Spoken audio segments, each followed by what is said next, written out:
Well, we got 3 days. And today, what I thought we would do is concentrate on adjustments. So that means we're going to start off with things where we'll adjust the entirety of an image, where you don't have to work on small isolated areas. And then we'll progress into things where we're isolating little areas to fine tune. But that's the concentration in today is adjustments. When it comes to tomorrow, we'll get into more like retouching. And we'll cover all the retouching tools and, more importantly, how they all work together. And after that, I'll show you how I direct the viewer's eye into a picture, where I try to influence exactly where somebody looks first in the image, how they kind of look through the image, and more importantly, where they don't look or don't spend much time, because I don't want them to see any distractions that might be in the image, that kind of thing. Then on the third day, we'll get into more creative things that we can do to our images. If you need to add texture to them, or you need to just have them have a unique visual look, we'll get into more of that. And the third day, I'll also use to hopefully cover some of the things that people bring up on the internet or here live that might be more requests. I'm flexible when it comes to the things. I want to give you, in general, whatever you need to get things done in Photoshop. Now, when I'm going through this, a couple things you should know. One of them is there are certain things I'm going to ignore, and those are anything that you don't need an expert to tell you how to use. If there's something that is something that's either obvious on your own by just glancing at it, or if you clicked on it, it would be obvious once you got into it, might not cover it. I want to cover what I consider to be the most important things, than the things that I use every single day. And that means I'm not going to go over every single preference that exists. I'll go over whatever preferences I actually change. I'm going to concentrate on the things that I use 80% of my images, that kind of thing. I should also mention that anytime you see me working in Adobe Bridge, which is what I'll be in when I'm viewing thumbnails of my images, and anytime I'm in Camera Raw, those two areas of Photoshop are things that you could replace with Adobe Lightroom. And so if you own Adobe Lightroom and you see me do anything, and I mean anything, in Bridge or Camera Raw, those are things that you could do in Lightroom. And you should do in Lightroom if you have it. So anytime I leave Bridge or I leave Adobe Camera Raw and I'm in Photoshop, where you see all the palettes around and you can get to the menus and everything, that's when you'd need to leave Lightroom and pop into Photoshop. Right? Sometimes there are things that could be done in Camera Raw or in Lightroom, but I choose to do in Photoshop because they might be more user-friendly in some ways, because Camera Raw and Lightroom are limited in the way that they can work, because anything you do in either Camera Raw or in Lightroom has to be able to be saved in a little text file, where it doesn't actually save the pixels that make up your picture. It saves a description of where all the sliders were moved to within that area. And because of that, it's limited in what it can do. And so sometimes that gets in your way where you have to work around it too much, and it's more convenient to be in Photoshop. So just remember, anything I do in Bridge or in Camera Raw, if you have Lightroom, go for it, do it there. In fact, the math that is behind the adjustments that is in Adobe Camera Raw is the same as the math that is behind Lightroom. So moving the slider will do an identical change. Okay? So what I want to do is just get into Photoshop. I'm going to start off actually in Bridge, because we just need to know how to navigate our files. But Bridge is something where it's not critical to know everything that's there. I just want to show you what I'm going to be using during class.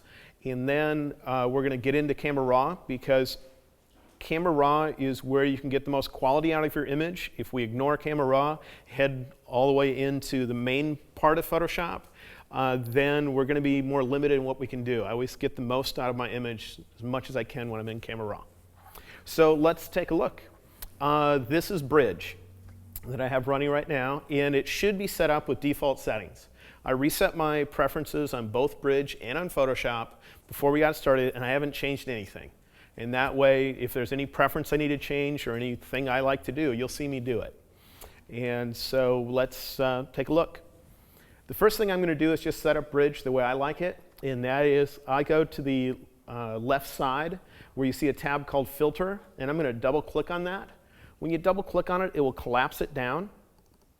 If you need to get to that area again, you can just double click on the word filter again to expand it. This is where you could limit the number of images you're viewing so that you could only view, let's say, TIFF files or only view images that you've rated a certain amount, that kind of thing. We're not going to need to do that right now, so I'm going to double click on that and hide it. On the right side is an area for metadata, and metadata is where you can look at things like the shutter speed you used, what lens you shot with, what was the date you shot it, that kind of stuff. We're not going to need to look at that all that often, so I'm going to double click on that so that I can get this preview area to be larger. I like my preview to be bigger so I can click between my images and then get a better view of it. So I'm going to click on the vertical line that separates the preview from the thumbnails that are over here. I just click near that vertical line and just drag it to the left to make that area bigger. Then on the left side is where I navigate my computer. And I can navigate it in two different ways. One is through favorites. So if there are folders I need to go to all the time, I can save them here in my favorites. If you navigate to a particular folder, in one of the menus up here, you will find a choice of saving to favorites. It's right here, add to favorites. So after you've navigated to the folder that you'd like to access, you just go up to this menu, choose Add Favorites, and it would then appear over here. Or if you don't want to do it by favorites, you can click on the tab called Folders, and that's where I'm going to be. And this is where I can manually navigate my hard drive. And I just click on any one of these folders, and over here it'll show me my thumbnails. And I can click between different folders.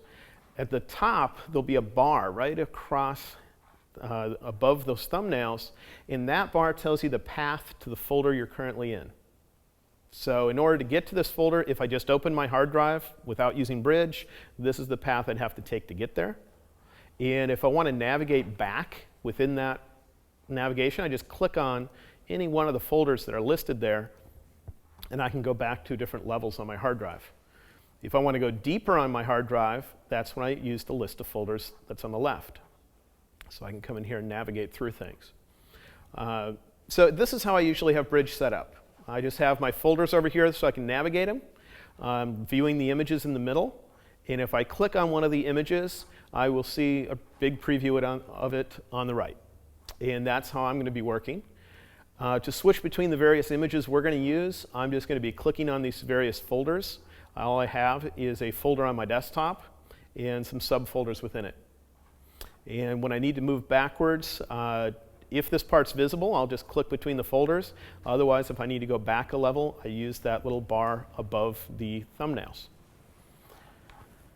Bridge is installed if you have Photoshop installed. So if you haven't used it in the past by chance, as long as you installed Photoshop, Bridge got installed as well. It's in the same folder that Photoshop is usually stored in. And if you happen to have Photoshop running, you can go to the File menu, and there's a choice in there called Browse in Bridge. That would automatically launch it. So if you didn't feel like navigating your hard drive to find it, and you know you have Photoshop running, just go to the File menu, Browse in Bridge. So this is what we're going to be using for going through things. I don't want to cover all that much about Bridge because Bridge is not, in general, that difficult to learn. It's something where you don't really need an expert to walk you through everything. It's something where I want to concentrate on what is most critical and more difficult to learn. Okay? So the first place I always start with my images is a dialog box that's called Camera Raw. Some people abbreviate that as ACR. That stands for Adobe Camera Raw. Okay?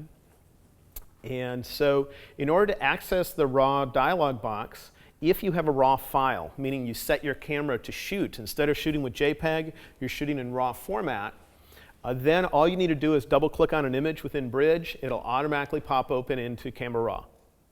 If, on the other hand, you're not working with RAW files, instead you're working with JPEG files or TIFF files, then when you're in Bridge, you'd click once on your picture because double clicking on it would bypass Camera Raw and open it all the way into Photoshop. Instead, you would go up to the File menu and you will find a choice called Open in Camera Raw. And that would force a JPEG file or a TIFF file that wouldn't usually automatically be open with Camera Raw to open in there. The main limitation is if you have a TIFF file and it has any layers in it. It can't work on that. It's got to be a flattened one that doesn't have any layers. So if you ever find a TIFF file that doesn't work, you probably open it up and you'll see that it's not just a picture. It's a picture with some layers on top of it. So then what I have is a bunch of folders here full of images that I think need help. And a lot of these images I've never worked on before, because I don't want to just work on stuff that I know exactly where the sliders need to go to fix them. I just need images that are messed up that I can work with. And some of the times, the tools we use won't be able to fix something. And I want to make sure we run into some of that. So you might see, how do I deal with it? Do I have to go into Photoshop and do more, or what? So with a lot of these images, I have no idea what I'm going to do to them. And that's good, because that's how you are when you open your images, right? Another thing with Bridge, right now my previews are really small. In the bottom, near the right side, you'll find a slider down here. That controls how big the thumbnails are. So if I just grab that, bring her up, we can see larger thumbnails. So these images here are ones that I thought need improvement. This is in a folder called Underexposed. See if you agree. Okay, we're going to try to fix all those. Let's hope it works. These are ones that I thought were somewhat overexposed in some areas, although a few of these have already been adjusted in Camera Raw, and I'll have to turn off the adjustment for you to see that. But this one, the sky gets pretty bright. Here are some that are lacking contrast I thought we'd work on. Here are some that have too much contrast. Then we have some that have color issues and other things. And we're just going to roll through them, and as we do, learn about all the things that are necessary for doing that. So let's start off working on some underexposed images, and let's just figure out how to think about some of the controls that are critical in Camera Raw. So these are RAW files. These were shot in a Canon camera, and a Canon camera's RAW file format ends in CR2. If you have a Nikon, it'll end in NEF. That's the file extension. Each camera vendor will have a different file extension on the end. But if you had your camera set to shoot RAW, they will have a file extension similar to those. Now, the reason why I end up shooting RAW is because your camera can capture thousands and thousands of brightness levels. But if you set it to capture JPEG, which is the default setting on my camera, then it only saves 250 brightness levels. And 250 brightness levels is fine for viewing an image on screen or printing it. The image can look great if it looked great on the little screen in the back of your camera. But if it didn't look good on the little screen in the back of your camera and you really need to fix it, like this one, then a JPEG file is going to fall apart very quickly, where there's just only 256 brightness levels, whereas a RAW file would have thousands upon thousands of brightness levels. There's more brightness levels than we really need in a RAW file. And what that allows us to do is do radical adjustments to it that you couldn't get away with a JPEG. Okay? And so that's why I primarily shoot RAW. Having said that, know that you can still apply these adjustments to a JPEG file. It's just don't expect the quality to be as high when you're done, and don't expect to be able to move the sliders as far as I do before the image starts looking terrible. Okay? So let's take a look here. We got a bunch of sliders. There's only a few we mainly need to think about when it comes to underexposed images. When it comes to underexposed images, it's mainly the blacks, the shadows, and sometimes the exposure sliders that we'll have to work with. So let's try to figure out how those work and how they relate to this bar chart that's at the top. This bar chart tells me the tonal range that's in my picture, just the brightness range that's in it. And I really wish they would put a little bar at the bottom of it where they would put black on the left, white on the right, and then all the shades in between there, like a little gradient bar. It would make this bar chart so much easier to understand if you had that there. They actually do it in parts of Photoshop. If I go into Photoshop here and I go up to levels, you'll see it. They put it in there. Do you see this bar right here with black on the left, white on the right, and all the different shades in between? Imagine that bar, you could copy it and you put it in Camera Raw. Imagine you put it right underneath this bar chart. Okay? I so wish it could be there. Because all this bar chart does is it tells you what brightness levels are in your picture. If there's a bar above a particular shade of gray, then that shade is in your picture somewhere. If there's not, then that shade's not found in your image. And so you just have to imagine there's a bar there with black on the left, white on the right. And so if that was the case, and I looked on the far right here, I would see that there is no white in this picture, because there's no bar chart above the area that would be white. I would see that the brightest shade in the entire picture is right about here. And if I had that gradient below, I could look straight down and see exactly how bright it is. But instead, I just know it's nowhere near white. Right? Then the height of the bars. First off, when I'm talking about the bars, ignore the colors. Just look at the white part. The colors have to do with saturation and color. Right now, I'm just talking about what I'll call tonality. Tonality is just the brightness of stuff, regardless of what color it is. And that's what the white part of this thing is. If you look at this, one of the bars will always go all the way to the top. That's whatever shade in your picture is the most prevalent. It's most common in the picture. It takes up the most space, however you want to say it. But the bar that goes to the top just means that's the stuff that takes up the most space.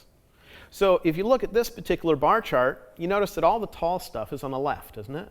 And that means really dark stuff takes up a lot of space.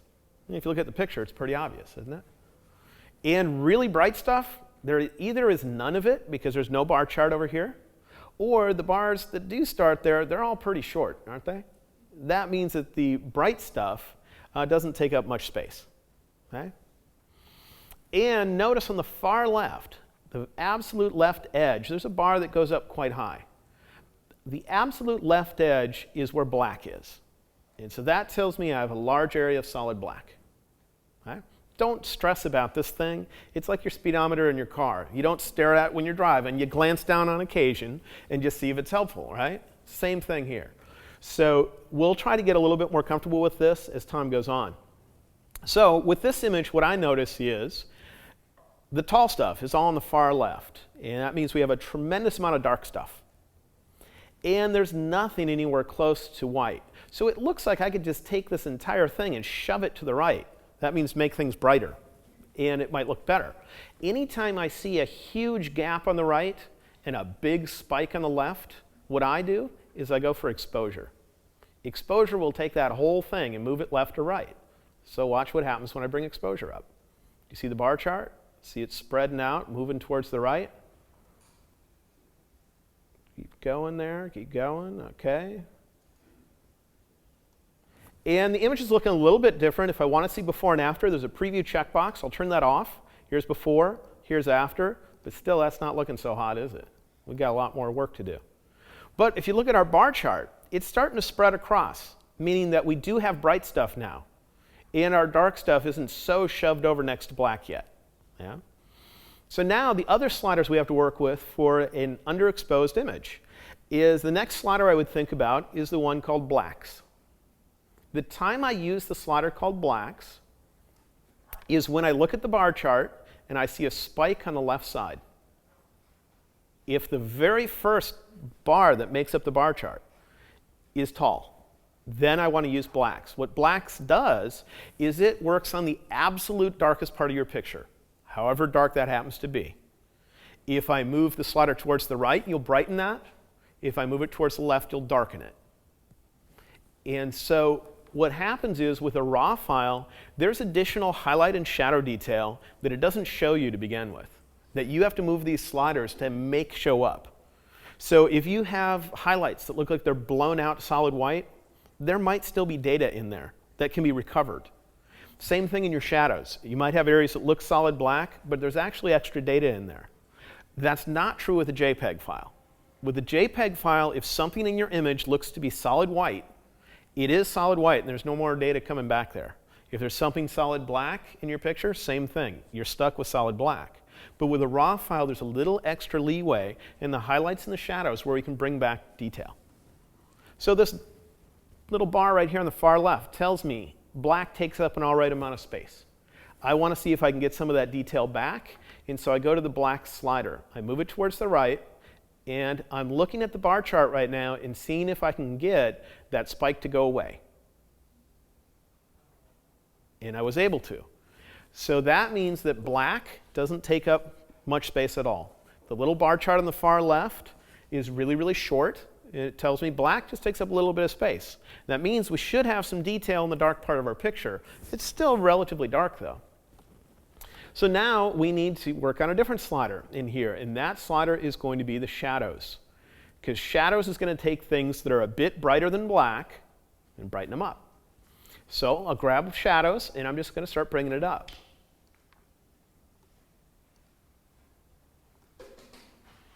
I'm starting to see stuff in there. So now I'm not sure how bright things look on the live feed versus what I'm seeing here on the screen. We'll have to get used to that because I either can adjust it for here or I can adjust it for your view. With these images in general, if I were to view them on my normal laptop screen, they would be a bit brighter, just so you know. So if I'm not able to, if I bring shadows up and it's still a little bit on the dark side, know that on a normal laptop, normal setup, I would be able to have a little bit more to it because these images overall look a little darker on the screen, just so you're aware. So anyway, we're able to get it to this point so far. If I turn preview off, there's before, there's after. That's an all right change, isn't it? I'll show you how to go even further beyond that a little bit later on. So with underexposed images, there are 3 sliders that I end up using as my primary adjustments. And those are exposure, blacks, and shadows. Let's work on a different image. I'm just going to click the Done button and go find another one.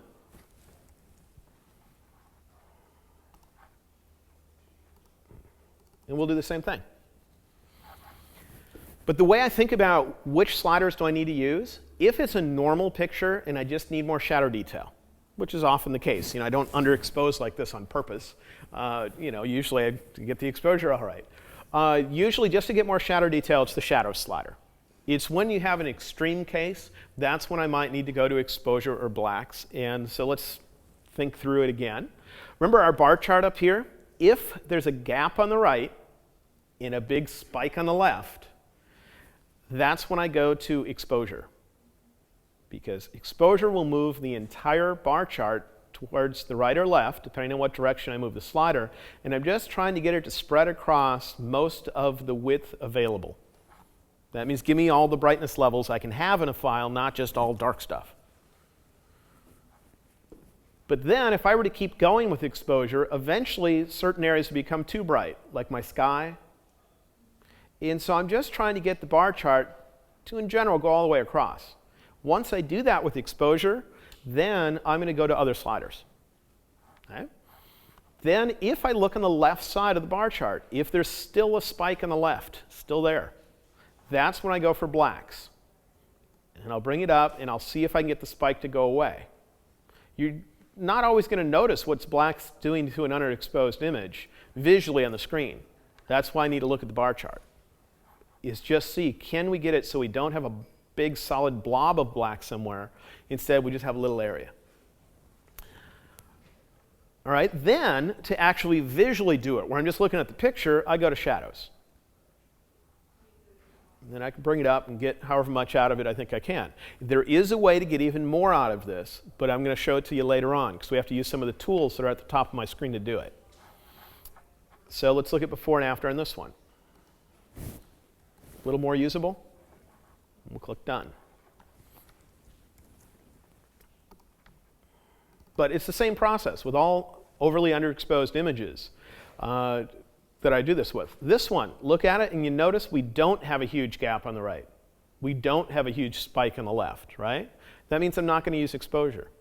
Exposure I use if that bar chart, which is known as a histogram, seems to be pushed way to one side or way to the other, and I want it to be more centered or spread out. So also, I look on the left, I don't see a spike. That means I'm not going to use blacks because black already takes up a tiny amount of space. Right?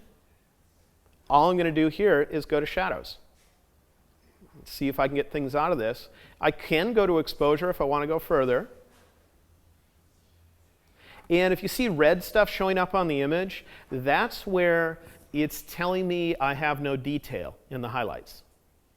And I can see that by looking at the bar chart. You see a huge spike on the far right, really tall. That means white takes up a lot of space. And I'm seeing it right there. That's a little warning. You can turn that warning on and off by clicking on a triangle that's up and to the right of the bar chart. There's a little triangle up here. If you click on it, you can toggle that off or back on. It's just saying, hey, you're losing detail here. And so if it's the highlights, first off, if it's the sun in my picture, like noonday sun, that's fine to not have detail in it. So I'm not always worried about it. But let's say this was a sunset and I really wanted to get some detail in it. Well, that's when I'm going to be going for exposure and highlights. If there's a spike on the right side of the histogram, spike on the right side, that means we have a large area of solid white. And that's where I'm going to go for the white slider. The white slider works on the absolute brightest part of my image. If I bring it up, it brightens that. If I bring it down, it darkens it. And so I could bring that down and see if I can get that spike on the bar chart to go away. And I can't in this case, because your camera can't capture detail in the blatant sun, in the middle of the day. You're not going to see sunspots. If I want to further darken the bright part of the picture, I could go for highlights. And that's going to get things that are near white but not quite white. Okay.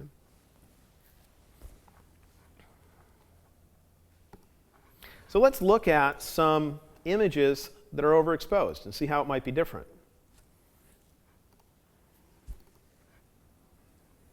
I just double-clicked on a RAW file, so it popped me into Camera Raw. And here, I don't have much in my sky. So if I look at the bar chart, it seems to be shoved just a little bit to the right. There's a spike on the right. There's a gap on the left. Anytime there's a spike on one side and a gap on the opposite side, I use exposure. Exposure means take that bar chart and shift it left or right. Okay? So if it seems to be shoved over to one side, I'm going to do that. This time I'm bringing it down to darken things.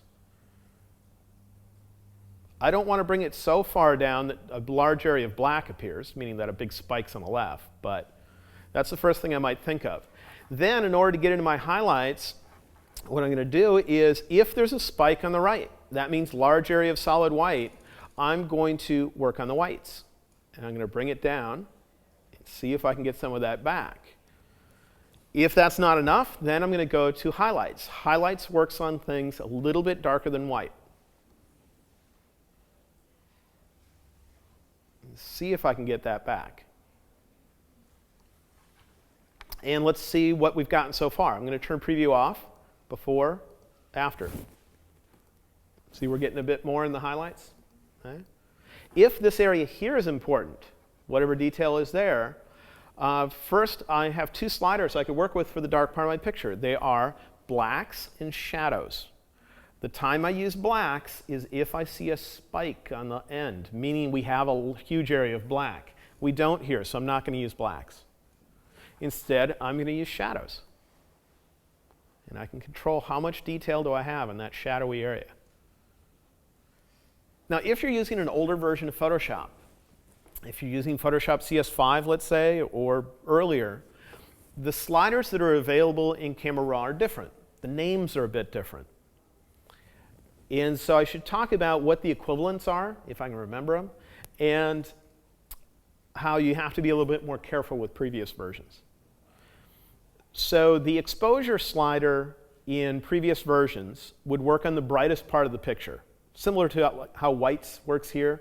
If there's a spike on the right side, I'd be going to exposure. The one for shadows would be called fill light. Okay? The ones for highlights would be called recovery. Right? They weren't as obvious compared to now where they've renamed them, and the names are much more obvious. Black and white works on the absolute brightest and darkest. Shadows and highlights works on things a little bit darker than white, a little bit brighter than black, a little range there. Exposure works on the whole of the image. If the entire image is overexposed or underexposed, you go for exposure. And so here it's a little bit more straightforward, but also the quality of the adjustment is vastly superior than previous versions. In previous versions, there were 3 sliders that if you moved them up beyond about halfway, you would probably see artifacts in your image. Where if you zoomed up to 100% view and you look close, you go, what the heck is that? And those sliders were recovery, fill light, and clarity. Those three sliders, if you're working with an older version of Photoshop, be careful if you move them up past halfway. I'm not saying never to, I'm just saying if you do, zoom up to 100% view, scroll around your picture, and see if you have any issues. The issues you'll usually find is with both recovery and fill light, look for where a dark area touches a very bright area with a two-touch. You know, there's a shadow under a car, and then the sun's hitting the pavement next to it, right where that happens. If you have it up too high, you're going to see a double line on the edge. It'll look like somebody took a pen and traced the edge, but didn't trace it accurately. It's off a little bit. And that's if you have your fill light or your recovery up way too high. When it comes to clarity, look at the edges of things and see if they're glowing. If it looks like a tree is glowing, literally there's a light behind it almost, your clarity's too high. Right? With Photoshop CS6, you can crank these things all over the place and you don't, in general, get bad artifacts. So you can be much more aggressive with your pictures with Photoshop CS6, and I would say that's the biggest reason to upgrade to CS6 compared to being in CS5, is the sliders in Camera Raw are vastly superior. Right?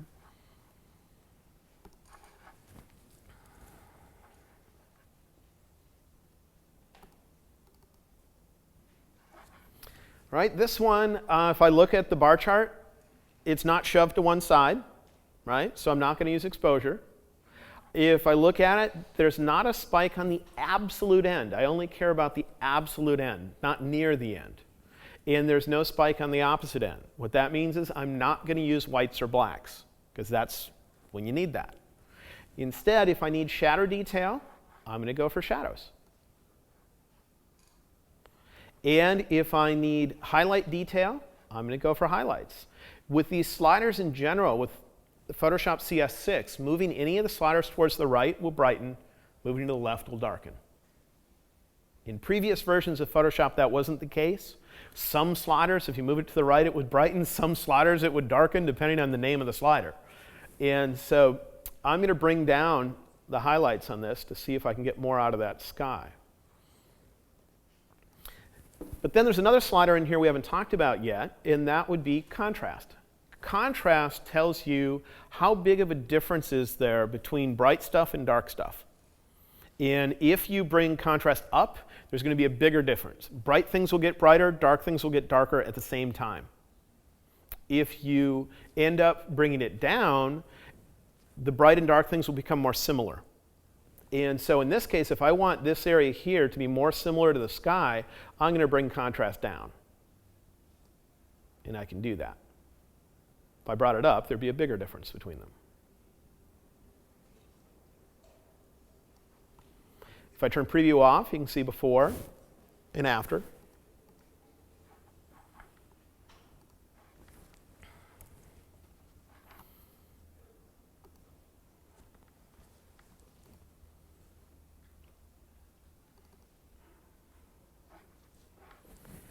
So this image, I think, has the opposite problem. Instead of having too much contrast, where things are really bright and really dark, it just doesn't have much contrast at all.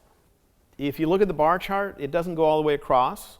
There's a gap, kind of, on both sides. Just the gap on this side is much bigger. So I could use exposure if I want to move this entire bar chart left or right. So moving it left always means darkening. Moving it right always means brightening. Or I can work on individual areas. So I might bring exposure down a little bit.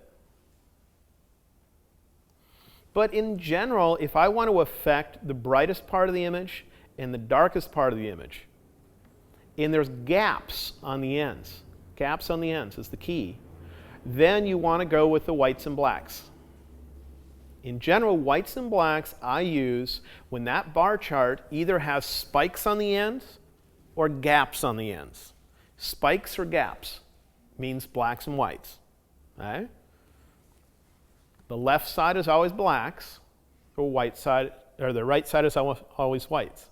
Okay? So I could come over here and say, I want to take the dark part of the picture.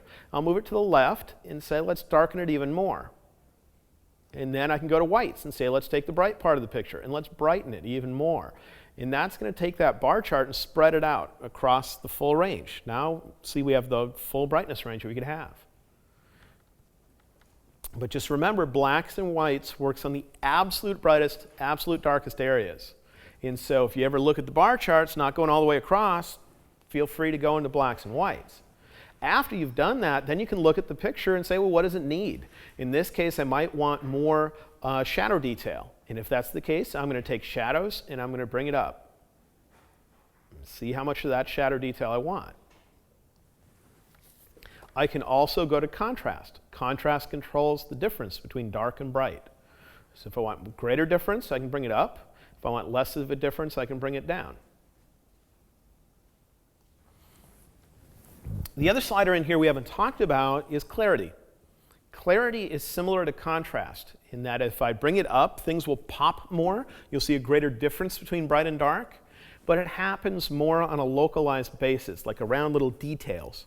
I think of it as how much texture are we going to bring out of the image. If you have a picture of wood grain, how much can you see the actual detail within that wood grain? It's also similar to sharpening, but not quite. So I might want to bring up clarity on this to really get it to pop. And let's turn preview off and see the difference. Before, after. It's popping a lot more. So we got all sorts of sliders in here, but there are many times where I can just glance at the bar chart and tell which one needs to be used. The ends are what tell me if I need to go to blacks or whites. A spike means lost detail in highlights, lost detail in shadows. If I want to get it back, blacks and whites are going to do it. If, on the other hand, I have gaps on the ends, that means don't have white, don't have black. If I want it, then go to blacks and whites to do it.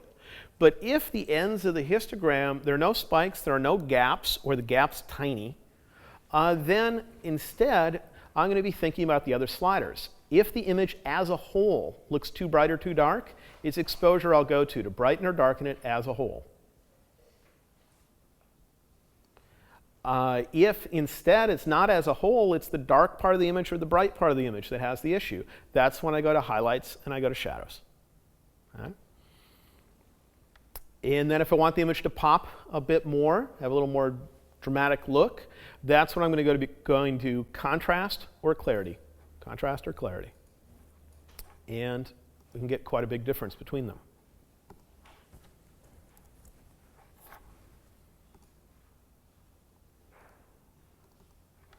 Sometimes you can end up with too much contrast, meaning too big of a difference between bright and dark. And this would be one example. I can't see, if I was going to have this dark, why include this guy? You can't tell what he's doing or what's going on. So first thing I do, glance at my bar chart, see if I need to use blacks on that dark part. I look on the very end, I see a little spike. Remember, I'm looking at the white part of the histogram, not the colored part. And you see just a little one. I mean, if you can see that. But there's a little bitty spike right there. So I could go to blacks, bring it up to darken it until that spike goes away. But that's not always going to be a big visual difference in here. If I need to do more, I bring up shadows. And I can start to see the shadows there. I'd like to bring this further. I could do the image as a whole, because shadows is already maxed out. If I want to do the image as a whole, I can bring up exposure.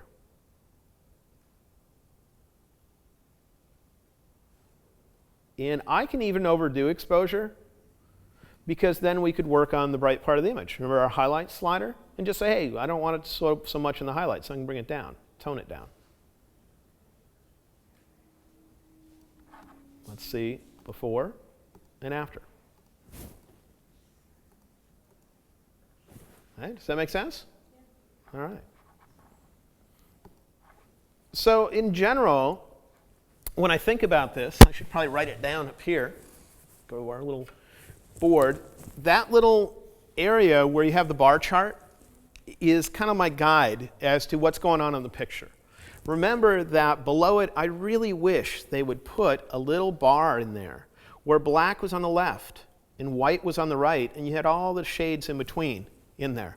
That would make it vastly easier to understand. I almost want to shake them to say, why didn't you do that? I mean, it's mind-blowing that they didn't. But anyway, that's our little bar chart. It tells us what we got in our picture. So then you got some little thing in here, and that tells us what's in our picture. All it says is how much of this stuff is in our picture. When I'm doing this, I'm looking at the white part of it, not the colored part.